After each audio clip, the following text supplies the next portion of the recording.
Now we're going to continue with our analysis of rotational motion. First thing, let's just look at the basic angles.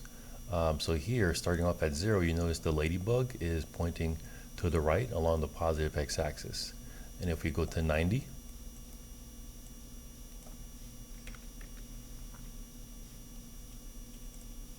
you see the ladybug at the point vertically. And let's just make the full cycle. So then 180.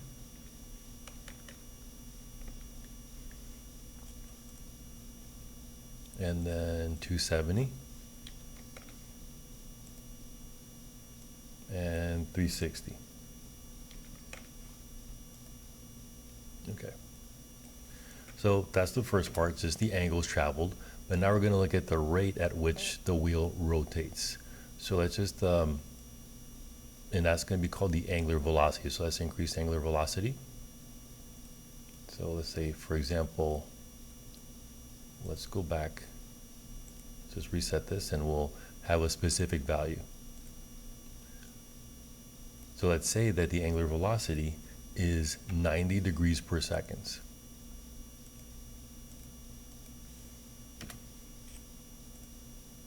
So that means that each second this ladybug rotates over 90 degrees.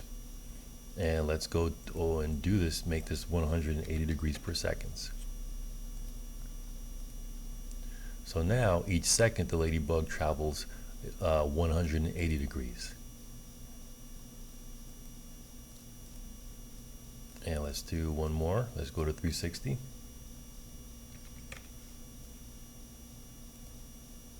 So if you notice there, each second the ladybug makes one full cycle.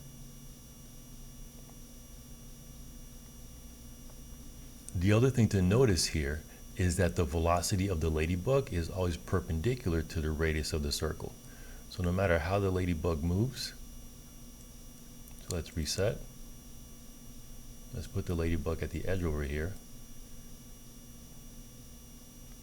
So whatever the angular velocity, the velocity is always perpendicular. The linear velocity is always perpendicular to the radius of the circle. So as you increase the rotational speed, you still notice that the velocity is always going to be perpendicular to the radius of the circle. The next part of our discussion is we're going to put that into an equation. So what we're going to be looking at now is going to be the rate at which a wheel rotates. So let's say this is your wheel. And let's just take the point to be here on the disk of radius r. And so this wheel is going to travel over some angle theta. Now though, it's going to do that in some time t, so it's going to take some time for the wheel to travel over that distance. And we're going to say that the rate at which the angle changes as time goes by, we're going to call that the angular velocity, and that's going to be defined by the variable omega. And we're going to say that the angular velocity is going to be the angle traveled divided by time, or divided by the time it takes to travel that distance. So this is a pretty specific case. The general case is going to be the angular velocity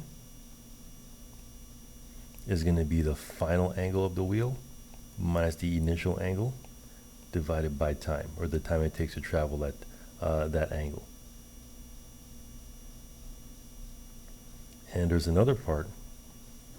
In the diagram, you also saw that as the ladybug moved around the wheel, so if this is the wheel here, radius r, if the ladybug was here, the velocity pointed perpendicular to the radius of the circle in this direction.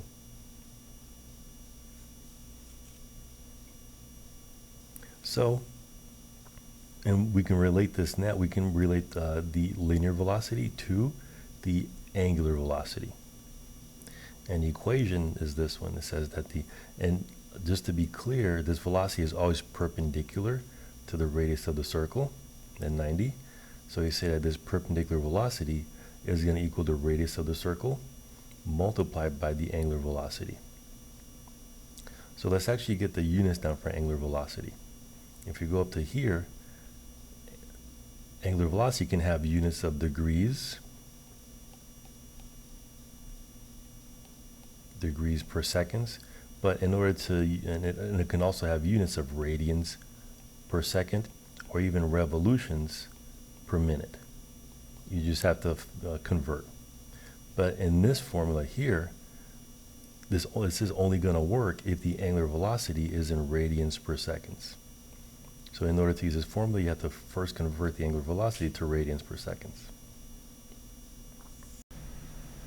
And this picture here shows you that idea. You have a wheel that's spinning, and so you have particles in a wheel that are moving in a circle. But as soon as they break off here at the point of contact, they fly off in a straight line. And that velocity is perpendicular to the radius of this wheel here. So you have a disk that's rotating with an angular velocity omega. The disk has a radius r. And particles on the edge of that disk are moving with the velocity v that's perpendicular to the radius of the circle.